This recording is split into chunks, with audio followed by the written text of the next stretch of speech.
ስለ ተወዳጇ ሉላ ገዙ የማታውቃቸው 5 ሚስጥሮች።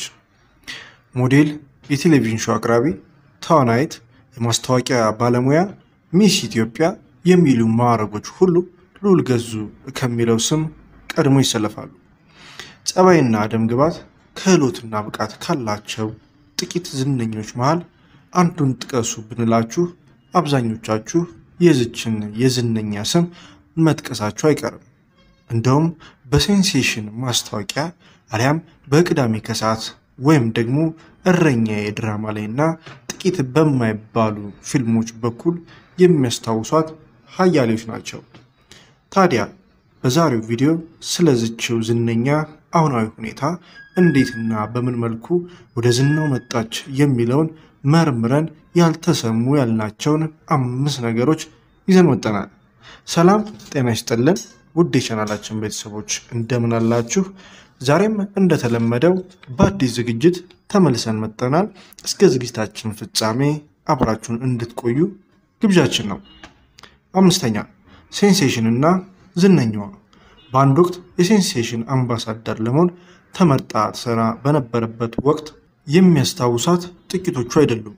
ለረጅም ዓመታት በአመት 500 ሺህ ብር እየተከፈላት በሞዴል አምባሳደርነት ስትሰራ የነበረችው ሉላ ገዙ በስራዋ ዳጎስ ያለ ክፍያ በላይ እጅግ ተወዳጅነትና እውቅናን ለማግኘት የቻለችበት ራሷ ዝነኛዋ በአንድ ወቅት ተናግራለች። ነገር ግን ይህ ድርጊቷ በአባቷ ዘንድ ከፍተኛ ቁጣ የዳረጋትና ከፍተኛ ግጭት ያጋለጣት ጉዳይ ሆኖ ቢያልፍም ማለት ነው። ይሁንና እንደ ሉላ ገለጻ ይህንን ኃላፊነቷን ወስዳ ለኮንዶም አምባሳደር የሆነችው አንድም ህብረተሰቡን ለመታደግና ለማስተማር እግረ መንገዷንም ገንዘብ ለማግኘት መሆኑን ትገልጻለች። ሉላ ከሴንሴሽን ጋር የነበራት ውል መሰረት የኮንዶም ማስታወቂያ፣ በራሪ ወረቀቶችን፣ የቴሌቪዥን ማስታወቂያዎችና ተንቀሳቃሽ የፋርማሲ ምስሎች ላይ ረዘም ላለ ዓመታት ከዓይናችን ሳትሸሽ ሰርታለች። ለዚህም ይመስላል ስለ ሉላ ገዙ አስቡ ሲባል ቀድሞ የሚመጣው የሴንሴሽን ማስታወቂያዎች መሆኑ ግልጽ ነው። 4ኛ ከአምልሰት ሙጬ ጋር ያላትን ዝምድና። ዝነኛውና አምልሰት እጅግ አስገራሚ የሆነ የመልክ መመሳሰል እንዳላቸው ታዝባችሁ ይሆናል።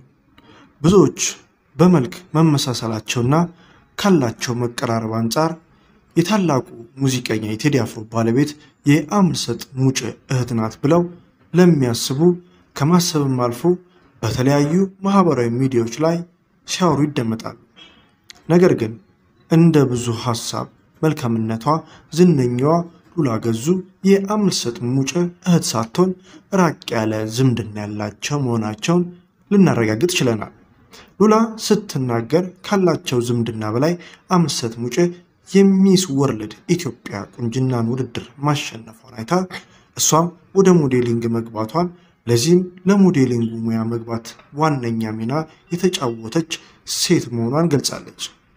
አምልሰት ሙጬ ስታገባ ሚዜ ካደረገቻቸው ቆነጃጅቶች መሃል አንዷ የነበረችው ሉላ ስለ ጊዜው ስታስታውስ ካላቸው ቀረቤታም አለፍ ስትልም ካላቸው ዝምድና ሚዜዋ ለመሆን መታጨቷን ገልጻለች።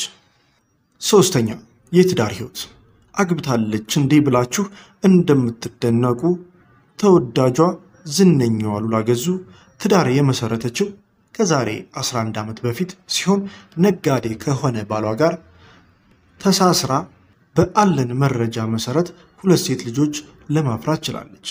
በትዳሯ እጅግ ደስተኛ እንደሆነች የምትናገር ሉላ ራሷንና የሰውነት አቋሟን በደንብ ስለምትጠብቅ ምንም እንኳን የ2 ሴት ልጆች እናት ብትሆንም እንኳን አሁን ድረስ መውለዷን ማግባቷን የሚጠረጠሩ አያሌ ሰዎች እንዳሉ ተገንዝበናል።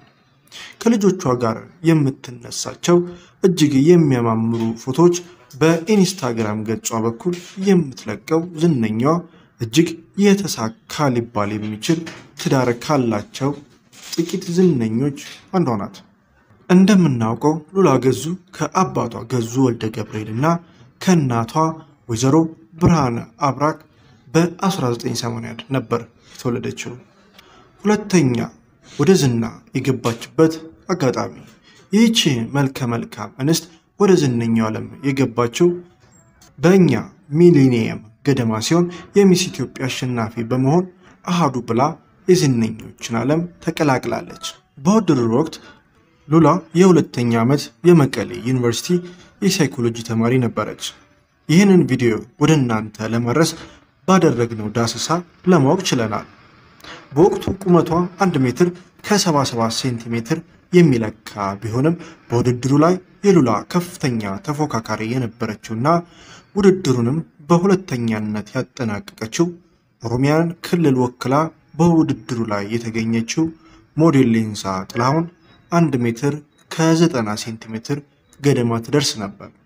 ሉላ አንደኛ በመሆን በመውጣቷ 60 ሺህ ብር የሚያወጣ የዲያመንድ ቀለበት ተሸልማ ነበር። ይህንን ውድድር ካሸነፈችም በኋላ ባደረገችው ንግግር አሪያ የምትላትን አምለሰት ሙጬ በስም አንስታ ላደረገችላት ሁሉ ከልብ የመነጨ ምስጋና አቅርባለች። በዚህም መሰረት ሉላ ሳያት ደምሴን፣ አምለሰት ሙጬና ነቢያት መኮንንን ተከትላ ሚስ ወርልድ ኢትዮጵያን ያሸነፈች አራተኛዋ እንስት ለመሆን በቅታለች።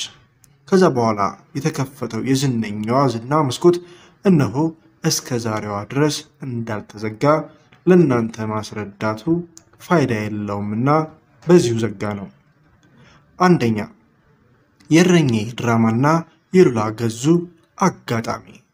ይህ በእንዲህ እንዳለ ሉላ በስራ ጉዳይ ወደ አርቲስት ቲቪ በሄደችበት ወቅት ከእረኛዬ ድራማ ደራሲ ጋር ተገናኘች። በወቅቱ የድራማዋ ዳይሬክተር የሆነችው ቅድስት ይልማ ልክ እንዳየቻት እረኛዬ ድራማ ላይ አንቺን የምትመስል እንስት ስላለችኝ ላሳትፍሽ እፈልጋለሁ ብላ ጠየቀቻት። በጥያቄው ድንገተኝነት ወደ ስፍራው የመጣችው የስራ ጉዳይ አንጻር ሉላን ይህን ንግግር አስደንግጧት እንደነበር ታስታውሳለች። ሉላ በጉዳዩ ላይ ላስብበት ብላ ወደ ቤት ከተመለሰች በኋላ ለ3 ቀናት ካሰበችበት በኋላ መስማማቷን ለአዘጋጇ ቅድስት ይልማ አሳወቀቻት። በዚህም አጋጣሚ የተነሳ በተወዳጁ እረኛዬ ድራማ ላይ በረዳት ተዋናይ ላይ ተውናለች። ሰላም ጤና ይስጥልን ውድ የቻናላችን ቤተሰቦች፣ እንግዲህ ለዛሬ ያዝንላችሁ ዝግጅት ይህንን ይመስል ነበር። በዝግጅታችን እንደተደሰታችሁ አልጠራጠርም። ለቻናላችን እንግዲህ አዲስ የሆናችሁ ካላችሁ ሰብስክራይብ በማድረግ ቤተሰብ ይሁኑ። እንዲሁም ቪዲዮ ከተመቻችሁ ላይክ ማድረጉን እንዳይረሱ። አስተያየት ካላችሁ ኮሜንት ላይ ይጻፉልን። እስከ ዝግጅታችን ፍጻሜ አብራችሁን ስለቆያችሁ እናመሰግናለን።